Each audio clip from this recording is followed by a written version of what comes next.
Entonces, a partir de hoy, vamos a comenzar a ver nuestra unidad central, que es la unidad de presupuesto público, y lógicamente esto va enmarcado en el decreto 111 de 1996, que es el Estatuto Orgánico de Presupuesto. Este Estatuto Orgánico de Presupuesto, pues lógicamente rige para todas las entidades públicas en Colombia, ¿cierto? Este es un decreto ley compilatorio de todas las normas relacionadas con el presupuesto público y el sistema presupuestal colombiano. Y comencemos diciendo que el estatuto, el presupuesto público, pues lógicamente es un instrumento que nos va a permitir cumplir planes y programas de desarrollo económico y social para el periodo de un año. Nosotros comparamos este concepto y esta definición con plan de desarrollo, pues lógicamente es muy similar. Cuando nosotros hablamos de plan de desarrollo, pues lógicamente hablábamos de un instrumento de planificación también que nos va a permitir el cumplimiento de programas sociales y económicos para un periodo de gobierno, ¿cierto? Ese era el plan de desarrollo. Y aquí lo que estamos diciendo es que este instrumento, que se llama presupuesto público, nos va a permitir también cumplir con programas de desarrollo económico y social, o sea, programas sociales y programas de índole económico para el periodo de un año, ¿cierto? Entonces, el plan de desarrollo se hace para el periodo de gobierno, ya sean 4 años, 3 años, dependiendo del cargo, o en el caso del presupuesto, pues lógicamente se va a hacer para el periodo de un año. Y lógicamente tiene que ser coherente el uno con el otro. ¿De dónde vamos a extraer nuestro presupuesto público? Pues una de las bases fundamentales para hacer nuestro presupuesto, lógicamente, es el plan de desarrollo. ¿Sí? Eh, ¿Cuál es el objetivo principal o qué permite cumplir, para qué nos sirve este instrumento del presupuesto público? Pues entonces lo primero es que nos va a permitir cumplir con el programa de gobierno. Recuerden que cuando si estamos hablando de cargos de elección popular, llámese alcaldes y gobernadores, cuando ellos se inscribían como candidatos en la registraduría, pues tenían que inscribir eh, un programa de gobierno, ¿cierto? Y lógicamente ese programa de gobierno pues, debía estar plasmado en el plan de desarrollo, ¿sí? ¿Para qué? Para que, lógicamente, pueda cumplir con ese programa de gobierno. Si no cumple, pues pueden estar expuestos a la revocatoria del mandato, ¿cierto? Ahora, lógicamente, como el presupuesto público se desprende también del plan de desarrollo, pues lógicamente este presupuesto público nos va a permitir también cumplir de manera parcial con el programa de gobierno, porque el programa de gobierno se hace para todo el periodo de gobierno, en cambio el presupuesto lo vamos a hacer para la vigencia de un año. De igual manera, nos va a permitir cumplir parcialmente con el plan de desarrollo y, lógicamente, el objetivo primordial o el objetivo principal de los presupuestos públicos es, lógicamente, satisfacer las necesidades básicas de la población eh, para, lógicamente, el mejoramiento de la calidad de vida de todas las personas y el desarrollo de los territorios. ¿Cuál es el marco normativo de presupuesto público? Pues lógicamente, como lo dijimos ahora, el marco normativo es el decreto ley 111 de 1996. Es el Estatuto Orgánico de Presupuesto, ¿cierto? Donde están enmarcadas todas las normas que tienen que ver con el presupuesto público en Colombia. Pero que alrededor de este Estatuto Orgánico de Presupuesto existen otras leyes que ayudan a regular y complementar el desarrollo del presupuesto público, como lo son la Ley 819 del 2003. Esta ley de 819 del 2003, lógicamente, es una ley donde señala las responsabilidades fiscales de los servidores públicos para, lógicamente, llegar a tener una transparencia del índole fiscal. La ley 715 del 2001, ¿cierto? Que esa ley 715 es la que nos permite distribuir todos los recursos a nivel nacional para todos los entes territoriales. Y adicionalmente, esta ley le asigna cuáles son las competencias de cada uno de los entes territoriales. Y hay una ley que es muy importante, que es la ley 617 del 2000, esta ley es la ley de racionalización del gasto y ajuste fiscal. Lo que hace esta ley es ponerle límites a los gastos de funcionamiento de las entidades públicas. ¿Para qué? Para que lógicamente las entidades públicas no se desborden en los gastos de funcionamiento y la gran mayoría de recursos, pues lógicamente se dediquen a la inversión social, ¿cierto? A mejoramiento de la calidad de vida de la población. Y digamos que este es el marco jurídico o el marco normativo que tiene que ver con el Estatuto Orgánico de Presupuesto. En Colombia existe el sistema presupuestal colombiano. ¿Cómo está conformado el sistema presupuestal colombiano?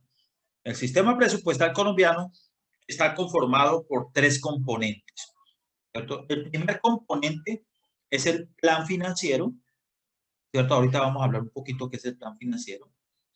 El segundo componente es el plan operativo anual de inversiones y para desembocar en el tercer componente que es el presupuesto público, ¿cierto? Y es muy similar a lo que hacíamos en el plan de desarrollo. Recuerden que cuando nosotros mirábamos la estructura del plan de desarrollo, estábamos diciendo que primero que había que hacer una proyección de recursos, ¿sí? Después hacíamos un listado de programas y subprogramas con su debida financiación y después hacíamos el plan plurianual de inversiones, ¿cierto? Plan plurianual de inversiones.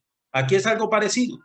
Plan financiero, que es, digamos, la proyección detallada de todos los recursos financieros con que va a contar un ente público durante la vigencia de un año, ¿cierto? El plan operativo anual, ¿cierto? Cuando hablábamos en el plan de desarrollo era la plurianual, o sea, para varios años. Este es el plan operativo anual, o sea, los proyectos de inversión que vamos a ejecutar durante un periodo para después, con base en este plan financiero y en ese plan operativo anual de inversiones, pues consolidemos lo que se llama el presupuesto público, ¿cierto? Entonces, vamos a decir que el plan financiero,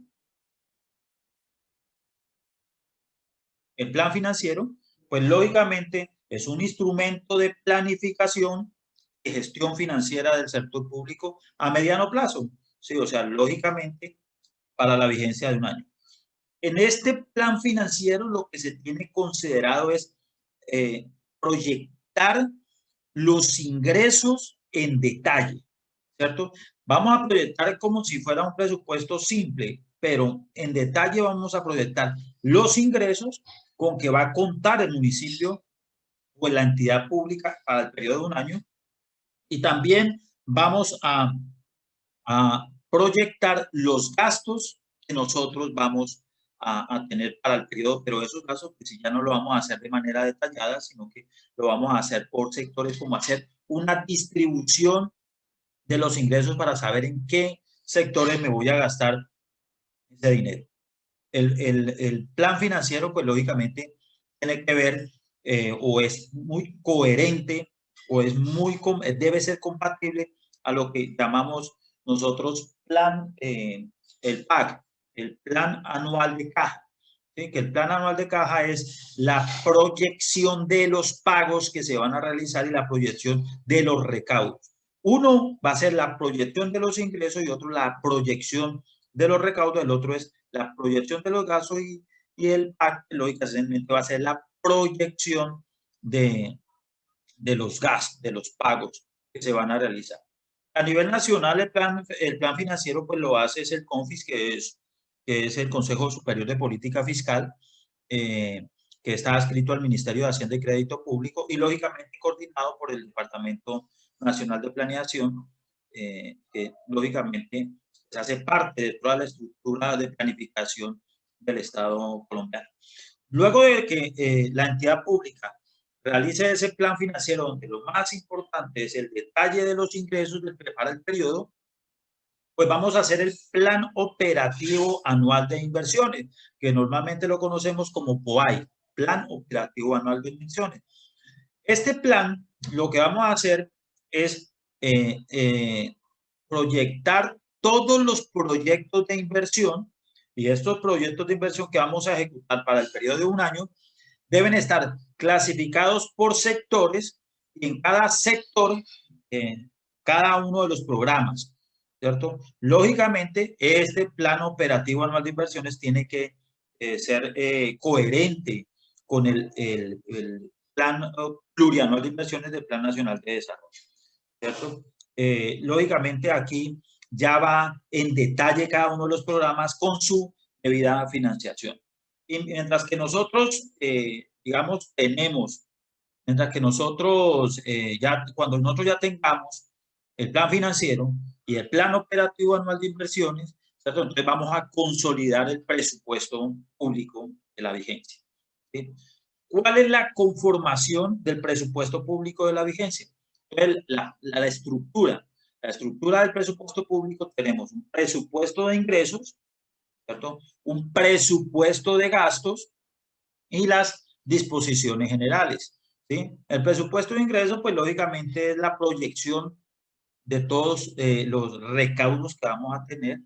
El presupuesto de gastos, toda la proyección de erogaciones que vayamos a tener, y las disposiciones generales, ¿cierto? Las disposiciones generales, que estas disposiciones generales no es sino que todas las disposiciones que se van a detallar para la correcta ejecución del presupuesto. O sea que aquí vamos a detallar cada uno de los rubros, hacer su definición, en qué consiste y cuáles son las partidas que se van a ejecutar por cada uno de los rubros. Y esta sería, digamos, la estructura de un presupuesto público de cualquier entidad pública. ¿Sí? Ahora, como existe en Colombia la contabilidad presupuestal y la contabilidad financiera, pues a partir de este momento vamos nosotros a comenzar a hacer un comparativo o a señalar cuáles son las diferencias fundamentales que existe entre el presupuesto público o entre el presupuesto público, sino entre la contabilidad presupuestal y la contabilidad financiera. Primero que hay que decir es que la contabilidad presupuestal, en contabilidad presupuestal existen solamente dos conceptos: ingresos y gastos, ¿cierto? O es ingreso o es gasto. ¿Qué es un ingreso presupuestal? Lógicamente es la entrada de un recurso económico a la entidad pública. ¿Qué es un gasto presupuestal? Lo que signifique una salida económica, ¿cierto?, del presupuesto público. Entonces, si va a entrar una plata, es un ingreso, y si va a salir una plata, es un gasto. En contabilidad financiera tenemos activo, pasivo, patrimonio, ingresos, costos y gastos. Aquí en presupuesto público es mucho más sencillo. Entonces, o es ingreso o es gasto. Y si eso no es ni una entrada de un recurso económico, ni una salida de un recurso económico, pues sencillamente no tendremos que contabilizarlo en nuestra contabilidad presupuestal. Un ejemplo: cobramos un impuesto, ¿cierto? ¿Qué significa? De que va a ingresar o ingresó un recurso económico a la entidad pública, entonces significa de que es un ingreso, ¿cierto? Que nosotros pagamos servicios públicos, ¿sí? Entonces, la pago al servicio público es una salida de recurso económico, entonces es un gasto, ¿cierto? Un gasto de presupuesto, ¿sí? Pero miremos un ejemplo que es diferente en presupuesto tanto como en contabilidad financiera.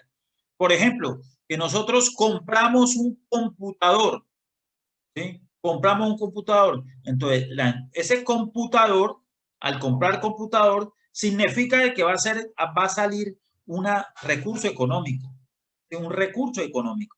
Y esa salida de ese recurso económico significa que es un gasto.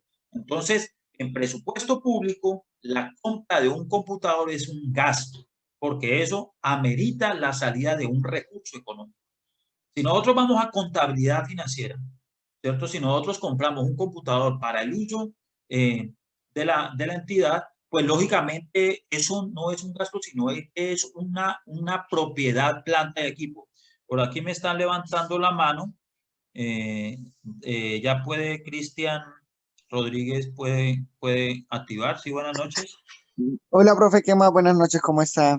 Sí, Profe, me acaba de responder una parte de la pregunta.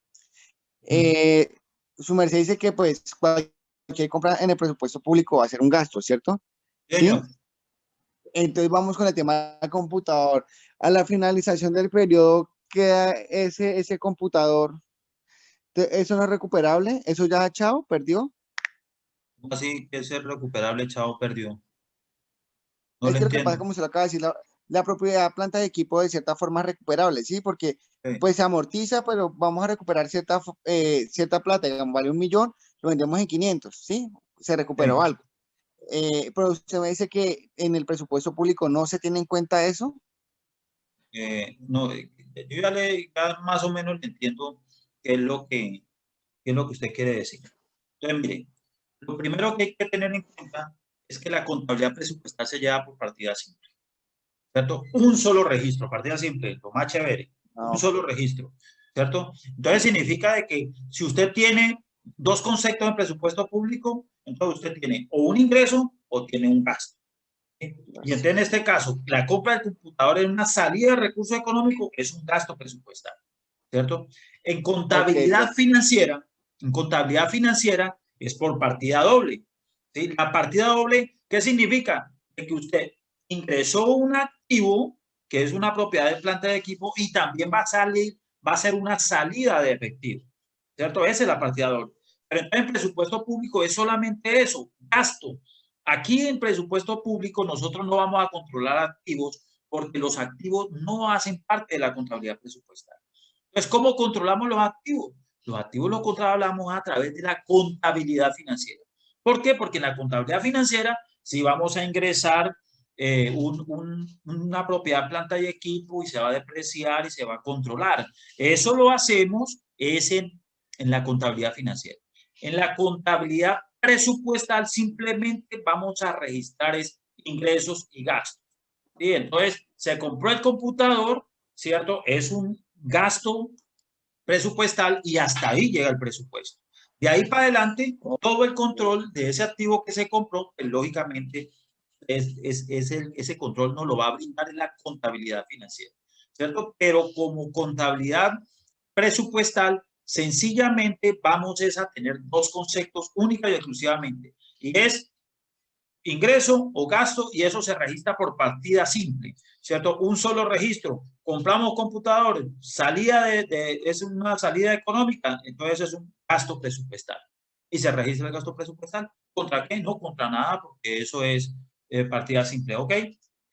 Entonces, esas son las situaciones que vamos a tener que como ir cambiando, ¿sí? Porque lógicamente la contabilidad presupuestal es completamente diferente a la contabilidad financiera, ¿sí? Y también la contabilidad financiera del sector público pues tiene muchas diferencias respecto a la contabilidad financiera del sector comercial, que es lo que ustedes están mirando en toda la materia, ¿no? Cuando miran activo, pasivo, patrimonio, lo que están mirando es contabilidad financiera del sector comercial. ¿Sí? Pero este sector público pues tiene otras connotaciones y cuando miremos eh, las normas internacionales de contabilidad del sector público, pues vamos a mirar esas diferencias. Pero por ahora, vámonos metiendo el nuevo chip y es que el presupuesto público no hay sino dos conceptos. Uno que es ingresos y otro que es gasto. El ingreso es entrada de recursos económicos, el gasto es salida de recursos económicos. Otro ejemplo, por ejemplo, una alcaldía hace un crédito, ¿para qué? Para comprar maquinaria o para lo que quiera, ¿sí?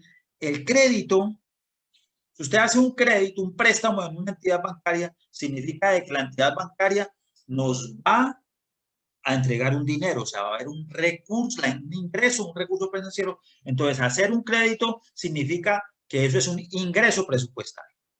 ¿Cierto? Y cuando compremos la maquinaria, va a ser una salida de recursos económicos, entonces eso va a ser un gasto presupuestario. ¿Sí? Y cuando nosotros paguemos las cuotas, eso como va a ser una salida de recursos económicos, entonces eso es un gasto presupuestario. Entonces, para que comencemos a tener la idea de qué es una contabilidad presupuestal, ¿cierto? Ahora, un ejemplo, Otro ejemplo, que la entidad pública, ¿cierto? Que la entidad pública hizo retención en la fuente, fue a hacer un abono en cuenta, hizo la retención en la fuente, o sea, y retuvo un dinero para que después se pague al Estado. Entonces uno diría, bueno, aquí entró un recurso financiero y salió un recurso financiero, pero ese recurso financiero, que es la retención en la fuente, esa plata no es de la entidad pública, simplemente está sirviendo como responsable para efectuar las retenciones, ¿cierto? La guarda en un momentico y después se la entrega. O sea, eso se llama un recaudo para terceros y como tal no es ni ingreso presupuestal ni es un gasto presupuestal porque es un recaudo para terceros. Entonces, cuando estamos frente a una retención en la fuente, ¿qué significa eso? Que nosotros no vamos a registrar nada en presupuesto público porque no es ingreso ni es gasto, pero cuando hagamos la contabilidad financiera, pues lógicamente sí vamos a tener que registrar eso como un pasivo.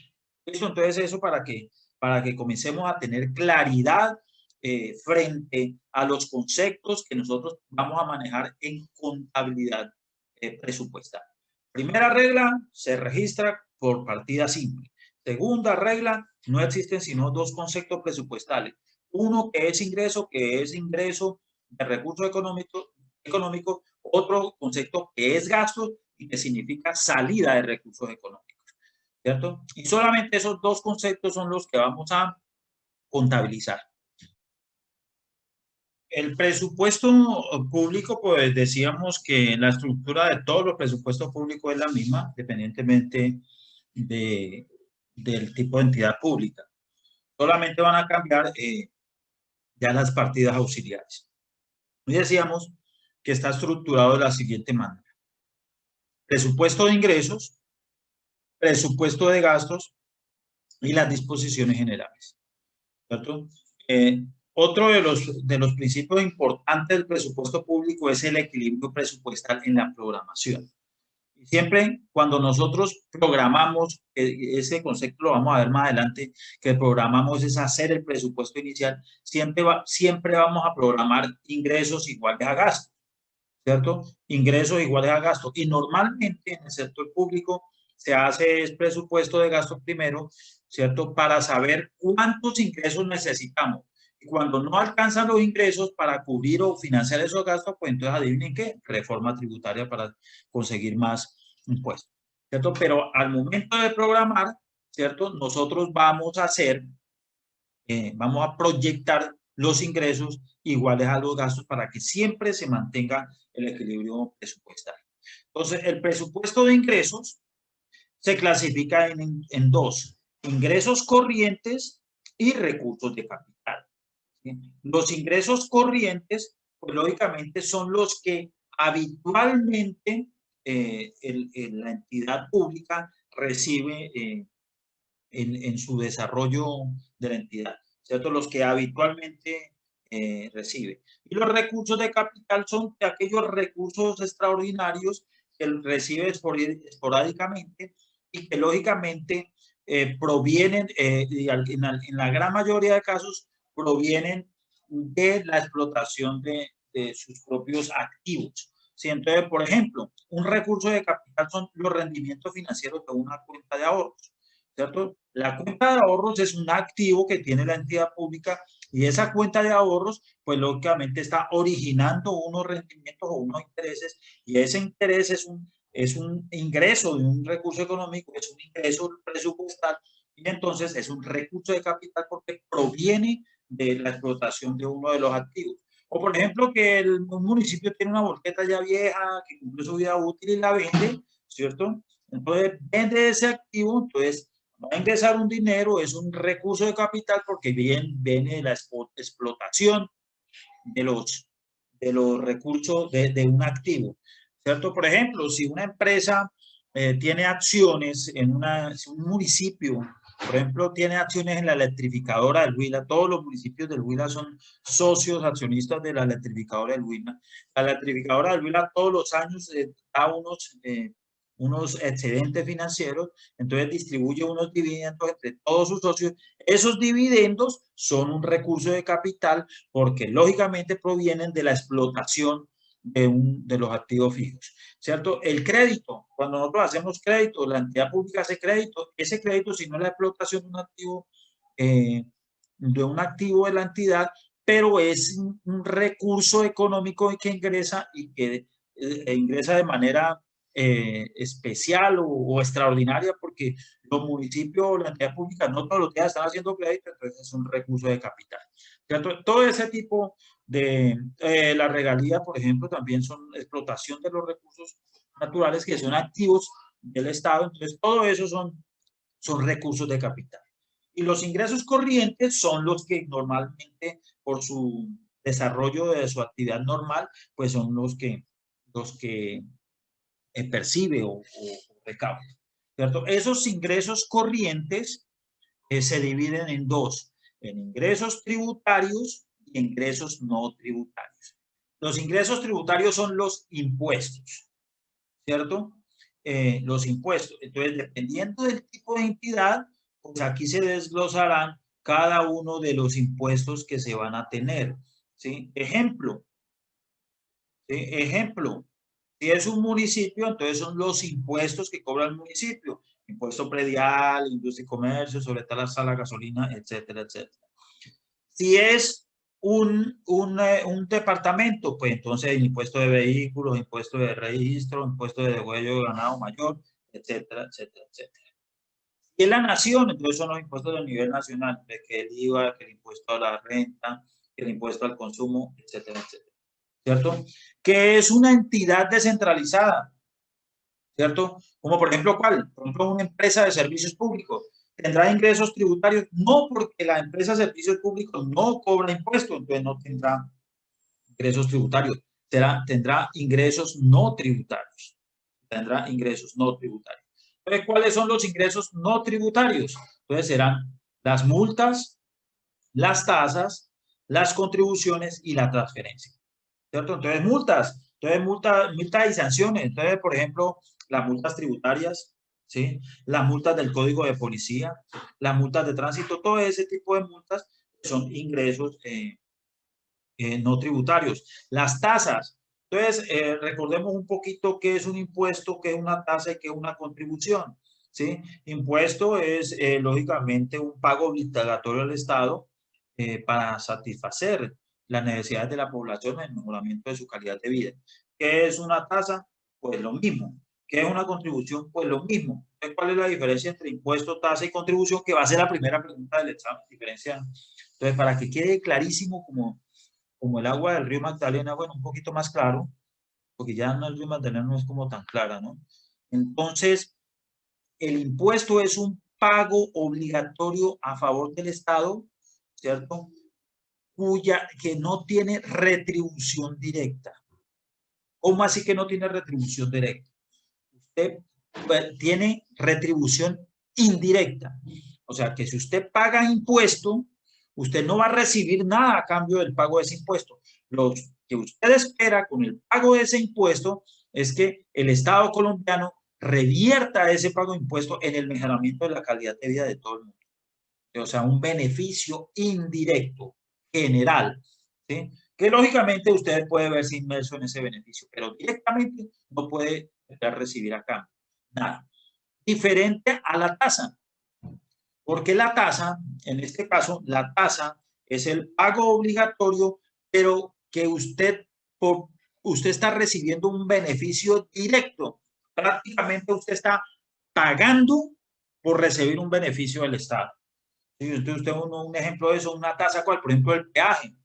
El peaje es una tasa. O sea, usted paga el peaje para poder usted disfrutar de esas superavenidas que hay aquí en Colombia, ¿no? Y entonces, lógicamente, esas tasas son para eso. Ahora, por ejemplo, otra tasa, por ejemplo, servicios públicos, esa es una tasa, usted está pagando por recibir un servicio. Ese es un ejemplo de tasas. Y contribuciones, las contribuciones usted está pagando y está beneficiando a un grupo de personas dentro del cuales usted también se beneficia, ¿sí? Entonces, por ejemplo, la contribución, por ejemplo, por valorización. La contribución por valorización usted paga la contribución por valorización, paga cuando usted ha recibido un beneficio directo, pero que también está recibiendo beneficios de una gran población. Entonces, ejemplo, que hicieron el intercambiador de la Universidad Surcolombiana. ¿Qué significa eso? ¿Cierto? Que mucha gente que se dirige por ese sector recibió el beneficio, pero también pueden cobrarle esa valorización a los predios que están por ahí al lado, porque esos predios de alguna manera, por haber hecho esa obra de infraestructura, se beneficiaron, ¿cierto? Porque tienen mejor acceso, porque sí, muchas cosas. Por ejemplo, si alguien, si ustedes recuerdan, que no creo, porque todos ustedes son muy jóvenes, solamente los viejitos nos acordamos, ubíquense en la carrera séptima, ¿cierto? Desde Peter Pan de la séptima con 21 a salir a Granjas. Ahí hay un puente. Antes ese puente no existía y eso allí en ese puente sobre el río La Ceiba, sobre la carrera séptima, eso era una olla, pero ni la berraca. Entonces no iba nadie por allá, bueno, los que iban a comprar vicios y esas cosas se iban, pero eso era una olla impresionante. ¿Sí? Hicieron el puente, hicieron la vía y todo ese sector absolutamente cambió. ¿Qué pasó con esos predios que estaban ahí al ladito? Antes eso no valía un solo peso. Ahora, ¿qué pasa? Esos predios cogieron mucho valor y ya toda esa zona es comercial. Se beneficiaron. El municipio pudo cobrar una contribución por valorización a todos esos predios porque recibieron ellos un beneficio directo y además recibieron, toda la comunidad está recibiendo también ese beneficio. Es, digamos, un ejemplo de contribuciones. Y las transferencias, pues, cuando otra entidad pública entrega un dinero, ¿cierto?, a la entidad. Entonces, en este caso, por ejemplo, los municipios reciben dinero del Estado colombiano y se llaman transferencias. Cuando miremos hoy la estructura de un presupuesto, del presupuesto municipal, territorial municipal, nos vamos a dar cuenta cómo está estructurado, ¿cierto? Y así, de esta manera, es como está estructurado el presupuesto de ingresos. Ingresos corrientes, los ingresos corrientes se dividen en tributario y no tributario. Los tributarios, los conceptos de los no tributarios son las multas, las tasas, las contribuciones y las transferencias. ¿Listo? Ahora vamos para el presupuesto de gastos. ¿Cómo está estructurado el presupuesto de gastos? El presupuesto de gastos está estructurado de la siguiente manera. Un presupuesto de funcionamiento, servicio de la deuda y presupuesto de gastos de inversión. Entonces, gastos de funcionamiento, servicio de la deuda y gastos de inversión. ¿Qué es el presupuesto de gastos de funcionamiento? Pues son todos aquellos gastos para el sostenimiento administrativo de la entidad pública. ¿Sí? Sostenimiento administrativo de la entidad pública. ¿Qué es servicio de la deuda? Son los recursos económicos destinados al pago de los créditos que tiene la entidad pública. Si una entidad pública no tiene crédito, pues entonces no va a tener esta parte que es servicio de la deuda. Y el presupuesto de gastos de inversión son todos los recursos económicos destinados para el mejoramiento de la calidad de vida de la población. De todos aquellos gastos que van encaminados al mejoramiento de la calidad de vida de la población. Entonces, un ejemplo. Compramos una motoniveladora para el mantenimiento de todas las vías rurales del municipio. Eso, lógicamente, es un gasto de inversión, ¿sí? Gasto de inversión, porque ese gasto de inversión, esa compra de esa maquinaria, pues va a mejorar la calidad de vida de la población. Si compramos, por ejemplo, una camioneta 4x4, bueno, blindada y con toda la última en guaracha en automóviles para transportar al alcalde y que pueda visitar todas las comunidades, ¿cierto? Todas las zonas del municipio. Pues ese es un gasto de funcionamiento porque no le está mejorando la calidad de vida a la población, sino que le está mejorando la calidad de vida al alcalde, ¿cierto? Entonces eso es un gasto de funcionamiento. Entonces hay que tener claro el concepto de gasto de funcionamiento y gasto de inversión. Si compramos un computador Para el secretario de gobierno es un gasto de funcionamiento. Pero si compramos unos computadores para un colegio, para una escuela, eso es un gasto de inversión, ¿sí? Porque está mejorando la calidad de vida de la población. Y lógicamente, pues el servicio de la deuda, como lo dijimos, es simplemente el pago de las deudas por créditos que haya hecho la entidad, o sea, el pago de las cuotas. Y pues lógicamente, servicio de la deuda tendremos por concepto de intereses y por concepto de capital, ¿cierto? Que son los dos conceptos que se pagan cuando uno paga una cuota de un crédito. El presupuesto de gastos de funcionamiento se divide en gastos de personal y gastos generales. Gastos de personal, pues lógicamente todo el personal administrativo que se va a contratar para el adecuado funcionamiento de la entidad pública. Y esto se divide y puede ser gastos de personal directos y gastos de personal indirectos. Los directos son los que se contratan con contrato laboral, o sea, nómina, y los indirectos son los que se contratan a través de prestación de servicios. ¿Cierto? Entonces aquí están los profesionales por contrato de prestación de servicios profesionales o servicios técnicos para aquellos que no son profesionales. Y los gastos generales, hay dos conceptos, que es por adquisición de bienes o adquisición de servicios. Un ejemplo de adquisición de bienes es la compra de papelería y, por ejemplo, adquisición de servicios puede ser, por ejemplo, transporte, puede ser correos, todo ese tipo de que sean funcionamiento. ¿Cierto? El servicio, el presupuesto de gastos de inversión, pues gastos de inversión está clasificado por cada uno de los sectores,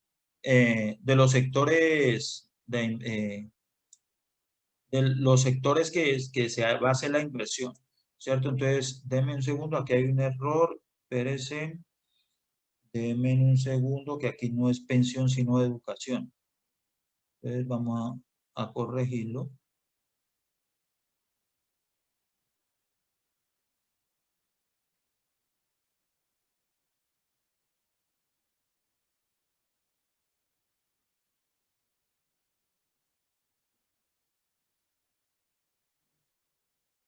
Ok. Entonces, está clasificado, el presupuesto de gastos de inversión está clasificado por cada uno de los sectores existentes en el municipio. Están los sectores básicos son los más importantes, ¿cierto? Que son sector salud, sector educación y sector agua potable y saneamiento básico. Estos tres primeros sectores, ¿cierto? Son lo que conocemos como sectores básicos. Sector salud, sector educación y sector agua potable y saneamiento básico, ¿cierto? Y después los otros sectores son los demás sectores, pues entonces está el sector deporte y recreación, el sector cultura y todos los sectores que ustedes quieran inventarse y que estén existentes en el municipio, que el sector agropecuario, que el sector ambiental, que el sector medio ambiente, que el sector de servicios públicos, bueno, en este caso, pues agua potable y saneamiento básico es un sector importante, ¿cierto? Que el sector de vías, bueno, etcétera. Todos los sectores que ustedes quieran estructurar dentro de su presupuesto de gastos de inversión. Y esta es la estructura de un presupuesto público, ¿cierto? De un presupuesto público de cualquier entidad. Dependiendo del tipo de entidad, pues lo que va a cambiar es el nivel auxiliar de cada uno de los conceptos. ¿Listo? Los principios del sistema presupuestal colombiano. Del sistema presupuestal colombiano. El primer principio es el principio de la planificación. ¿Sí?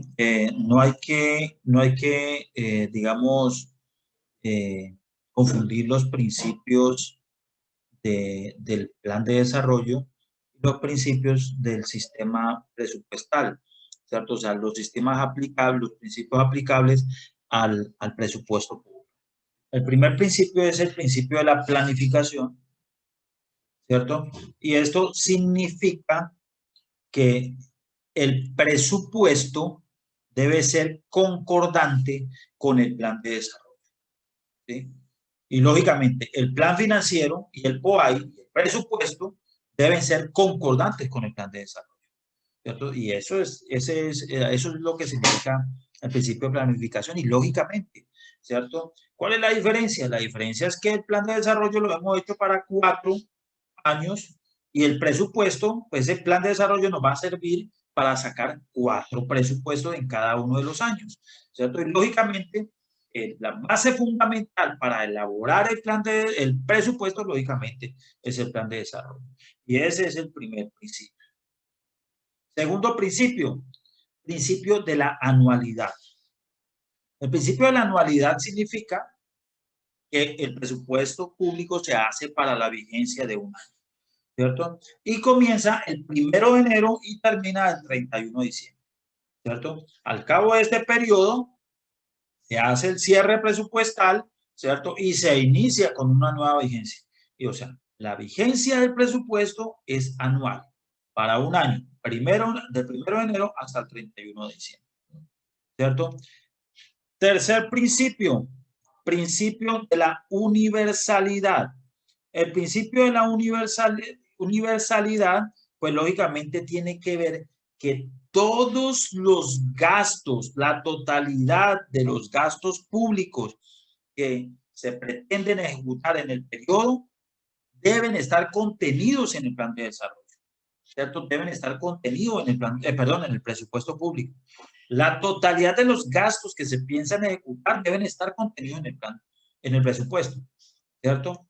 Si no está ese gasto en el presupuesto público, significa que nosotros no lo podemos ejecutar, ¿sí? Entonces, por ejemplo, el alcalde quiere hacer la construcción de un estadio de fútbol, ¿sí? Entonces se va al presupuesto y dice, mire, señor jefe de presupuesto, vamos a hacer la construcción de un estadio de fútbol, ¿cierto? Porque aquí en Neiva, pues, no tenemos estadio de fútbol.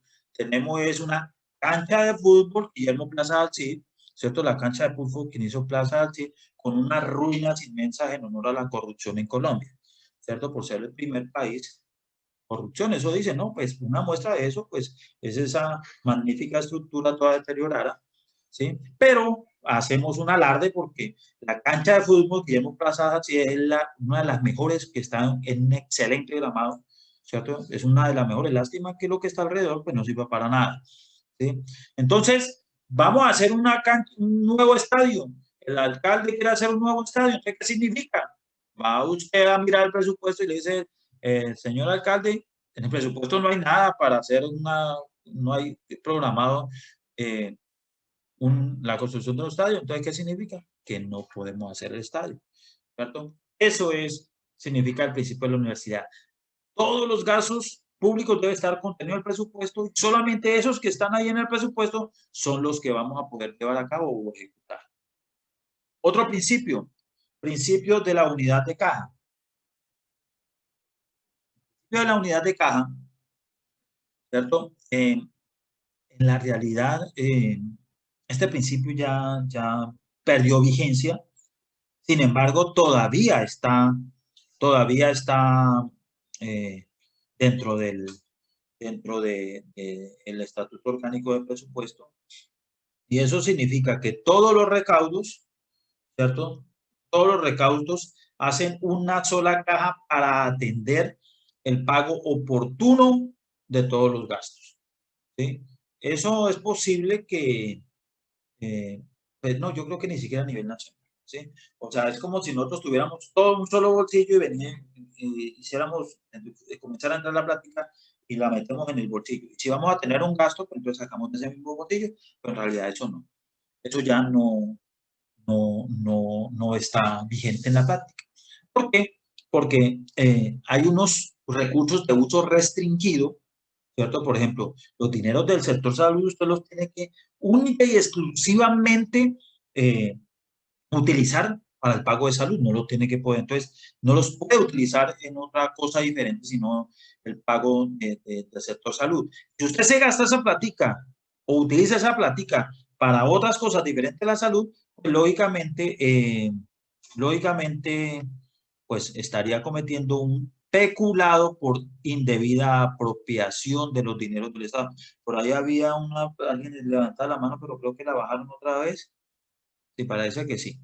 Bueno, se desanimaron en preguntar. ¿Listo? Pero pues, eso significa unidad de caja que pues, ya en la práctica eso perdió vigencia. Programación integral.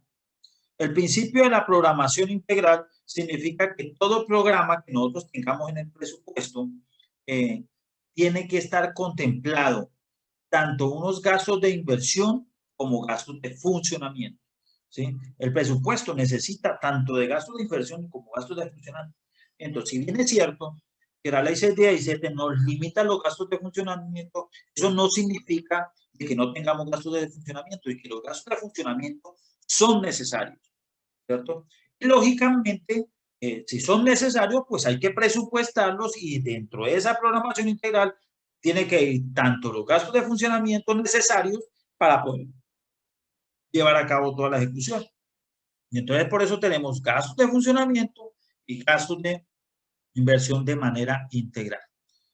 Principio de la especialización. Este principio de la especialización significa de que usted debe gastarse la plata única y exclusivamente para lo que fue creado el presupuesto, de manera específica o especial. ¿Sí? ¿Cómo así?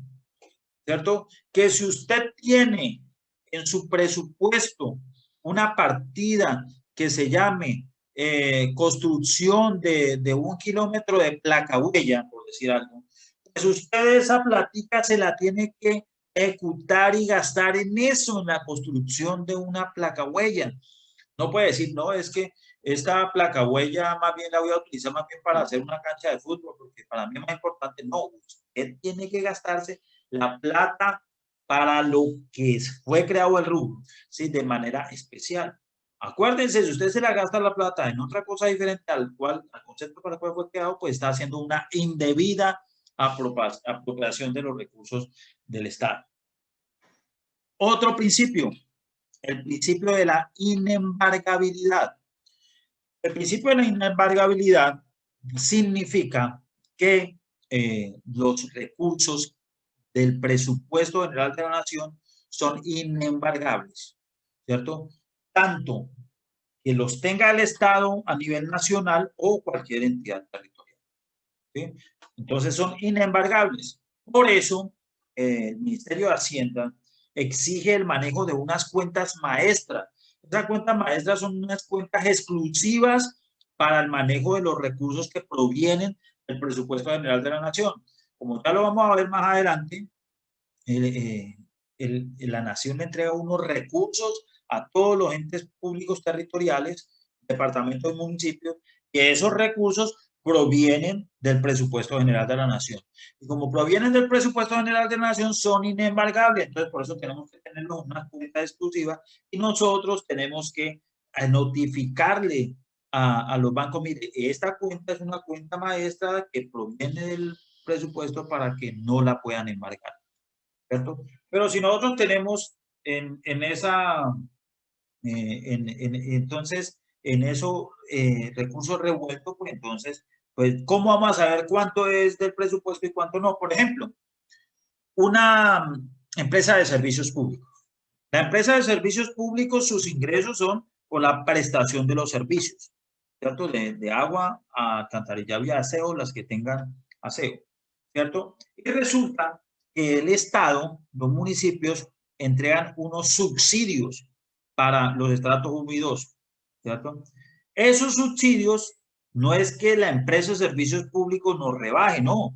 Esos subsidios simplemente no se le cobra al usuario, pero la empresa de servicios públicos se lo cobra al municipio, ¿cierto? Entonces el municipio le gira esa plata a la empresa de servicios públicos.